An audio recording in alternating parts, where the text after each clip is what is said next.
और एक छोटा सा संदेश मेरे प्यारे देशवासियों के लिए। आपके प्यार और आशीर्वाद से सुरक्षित मैं इंटरनेशनल स्पेस स्टेशन पे पहुंच चुका हूं। और बहुत आसान दिख रहा है यहाँ खड़े होना, लेकिन थोड़ा सा मुश्किल है, थोड़ा सा सर भारी है, थोड़ी तकलीफ हो रही है, लेकिन ये सब बहुत छोटी चीज़ें हैं और कुछ ही दिनों में हम इसके यूज्ड टू हो जाएंगे। मैं कहता रहा हूँ, एक तरफ जहाँ पे बड़ी खुशी भी है उनके लिए कि उन्होंने ये लैंडमार्क अचीव किया है, अफसोस भी होता है, दुख भी होता है कि हम इस वक्त कहाँ खड़े हैं। हम कहते हैं कि जी देखें, बहुत सारे ऐसे ममालिक हैं दुनिया में जहाँ पे जमहूरियत नहीं है, लेकिन वो बड़ी तरक्की की राह पर जो है वो गामजान है। लेकिन कहीं ना कहीं ये जो पड़ाव है ये भी दिखाता है कि ये हमारी अपनी स्पेस जर्नी का भी एक पड़ाव है। तो मैंने बात की थी आपसे कुछ देर पहले जब मैं ड्रैगन में था, और अभी यहाँ से आगे भी बात करता रहूँगा। चलिए इस जर्नी को बहुत एक्साइटिंग बनाते हैं, बहुत उत्साह से इसमें पार्टिसिपेट करते हैं। ठीक है भाई, वहां पे फिर वो कम से कम ये दो मुख्तलिफ चीजें तो नहीं चल रही। जो चीन में जो सिस्टम है सो है, गल्फ किंगडम्स में जो सिस्टम है वो है, दीगर ममालिक में। सो प्रॉब्लम इज नॉट कि भाई हाइब्रिड अच्छा है या कम्युनिस्ट पार्टी ऑफ चाइना अच्छा है या सऊदी अरेबिया की जो मोनार्की वो अच्छी है। इशू ये है कि जो है उसको आप फॉर्मलाइज करें और फिर उसके तहत चलें। आप इमेजिन कर लेंगे कितना बड़ा पैसा है यार इसके अंदर। 2 वीक का मिशन जो है जिसकी कीमत $65 मिलियन $65 मिलियन पर कस्टमर है। इंडियन जारी बात है इसमें, वो कह रहे हैं कि जी हमारी तो बहुत बड़ी चीज है।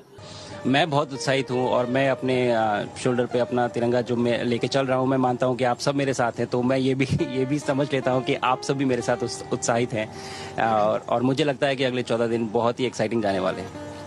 धन्यवाद। जय हिंद, जय भारत। 800 साल में कभी गोरों ने, कभी इस्लामिक आक्रांताओं ने, कभी किसी ने आके भारत पे रूल किया। भारत किसी के घर में रूल करने नहीं गया। हमने भारत का कुछ हिस्सा खो भी दिया इन लोगों को, लेकिन जो भारत हमने बचा लिया। 74 साल गुजरने के बावजूद हम इतने बैकवर्ड क्यों हैं? आज भी हमारे 2.5 करोड़ बच्चे स्कूलों से बाहर हैं। कि हमें हमारी चूंकि जो जमहूरियत है उसकी जड़ें इतनी गहरी नहीं है, हमारे यहाँ सिस्टम उस तरह से चल नहीं सकता, बहुत आइडियल सिचुएशन नहीं हो सकती पाकिस्तान में। बिलाशुबा ये भारतीय खलाई एजेंसी ISRO की बहुत बड़ी कामयाबी है।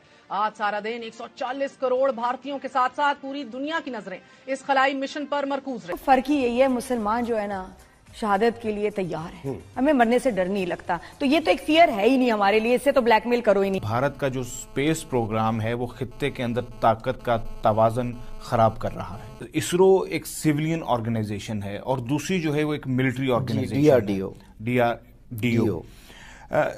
लेकिन इसरो जो है वो बैक कर रही है। यानी 99.9% लोगों को कुछ आइडिया ही नहीं है कि where does India stand and where do we stand. जय हिंद, नमस्कार दोस्तों।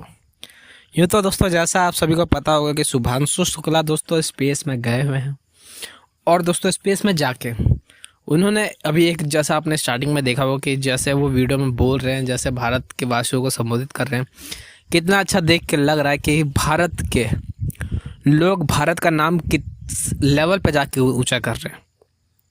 और इससे दोस्तों पता लगता है कि भारत में कितनी काबिलियत है पूरे देश को बताने की कि भारतवासी कितना कुछ कर सकते हैं, कितना योगदान दे सकते हैं अपना। और यहीं दूसरी तरफ हमारा जो पड़ोसी मुल्क है पाकिस्तान, तो दोस्तों पाकिस्तान सिर्फ भारत को तैयार रहता है ट्रोल करने के लिए। और अभी जैसे ईरान का जब जंग चल रहा था दोस्तों, उसके अंदर भी इनके प्रोपेगेंडा चैनल बन गए थे, और पर ईरान का जो सुलह करवा दिया भारत ने, जिसकी वजह से उनको मौका ही नहीं मिल पाया कि भाई कैसे हम ट्रोल करें। तो वहाँ से भारत का नाम हटा दिया गया है और अभी इंतज़ार कर रहे हैं कि किसी और देश से हमारी लड़ाई होए तो फिर वो प्रोपेगेंडा उन्हीं देश के खिलाफ यूज़ किया जाएगा। तो दोस्तों आइए देखते हैं कि बाकी मीडिया का इसके ऊपर क्या रिएक्शन है। एक अचीवमेंट होती है किसी भी मुल्क के लिए। इससे पहले 3 ताकतवर मुल्क दुनिया में कर चुके हैं, अमेरिका, रूस और चाइना। अब शायद उन्होंने भी थोड़ा एक बैकफुट ले लिया है, क्योंकि इस पे पैसा बहुत खर्च होता है टैक्स पेयर का। इसीलिए इस पे बाहर ममालिक में तनकीद भी होती है कि इतना पैसा आवाम पे लगाने के बजाय आप स्पेस रिसर्च में लगाते हैं। बट मेरे ख्याल से बहुत बड़ी अचीवमेंट है। और जैसे मैं कहता रहा हूँ, एक तरफ जहाँ पे बड़ी खुशी भी है उनके लिए कि उन्होंने ये लैंडमार्क अचीव किया है, अफसोस भी होता है, दुख भी होता है कि हम इस वक्त कहाँ खड़े हैं। मैं कई मरतबा इस प्रोग्राम में ये बात कर चुका हूँ कि हम जैसे लोग हैं, almost similar culture, similar background, हो सकता है उनका बेसिक IQ लेवल भी हमारे बराबर हो, लेकिन आज हम कहाँ हैं और वो कहाँ हैं। उनकी अचीवमेंट देख के खुशी होती है, लेकिन ये देख के अफसोस होता है कि हम कहाँ पर हैं। हम अपने बजट से बमुश्किल इस वक्त कर्ज की अदायगी कर पा रहे हैं, तो कब हम ये मिलियंस ऑफ डॉलर अपने स्पेस रिसर्च पे लगाएंगे, इसका इल्म नहीं है कि हम कोई ऐसी ना सिर्फ स्पेस रिसर्च, वो तो बड़ी आगे की बात है शहजाद, बिल्कुल दुरुस्त आपने शानदार करें। हम तो यहाँ पर अभी तक एजुकेशनल रिफॉर्म्स नहीं कर पाए। हम एजुकेशन और हेल्थ केयर के लिए कितना, आप बिल्कुल सही कह रहे हैं, लेकिन मसला यहाँ पर यह है कि अगर हमारी तरजीहात दुरुस्त हों और हम इन मसले मसाइल से बाहर निकलें तो फिर हम आगे कुछ सोचें और दूसरों से कंपेयर करें। हम तो इस वक्त किसी पोजीशन में ही नहीं है हम हमसाया मुल्क से कंपैरिजन करें। अब मसाइल तो इंडिया में भी बहुत है, गरीब गुर्बत वहाँ पे भी बहुत है, वहाँ पे भी बच्चे स्कूल से बाहर हैं, ये इश्यूज हर मुल्क में होते हैं। करवानी है तो उसके लिए यही मॉडल होना चाहिए जो चल रहा है, जिसमें जिसको हम हाइब्रिड कह रहे हैं। फिर ठीक है, फिर आप उसको फॉर्मलाइज कर दें। हम कहते हैं कि जी देखें, बहुत सारे ऐसे ममालिक हैं दुनिया में जहाँ पे जमहूरियत नहीं है, लेकिन वो बड़ी तरक्की की राह पर जो है वो गामजान है। ठीक है भाई, वहां पे फिर वो कम से कम ये दो मुख्तलिफ चीजें तो नहीं चल रही। जो चीन में जो सिस्टम है सो है, गल्फ किंगडम्स में जो सिस्टम है वो दीगर ममालिक में। सो प्रॉब्लम इज नॉट कि भाई हाइब्रिड अच्छा है या कम्युनिस्ट पार्टी ऑफ चाइना अच्छा है या सऊदी अरेबिया की जो मोनार्की वो अच्छी है। इशू ये है कि जो है उसको आप फॉर्मलाइज करें और फिर उसके तहत चलें। कि हमें हमारी चूंकि जो जमहूरियत है उसकी जड़ें इतनी गहरी नहीं है, हमारे यहाँ सिस्टम उस तरह से चल नहीं सकता, बहुत आइडियल सिचुएशन नहीं हो सकती पाकिस्तान में। तो परवेज मुशर्रफ के साथ भी उन्होंने मामला ठीक करने की कोशिश की थी, 12 अक्टूबर 1999 के बाद भी ठीक करने की कोशिश की थी। मुझे वो प्रेस कॉन्फ्रेंस याद है लाहौर हाई कोर्ट में, जो कुलसूम बीबी आई थी, उन्होंने हमसे गुफ्तगू करते हुए ये बात कही थी कि शहबाज शरीफ साहब के दोस्त है, तंज किया था उन्होंने परवेज मुशर्रफ साहब और शहबाज शरीफ साहब की दोस्ती के ऊपर।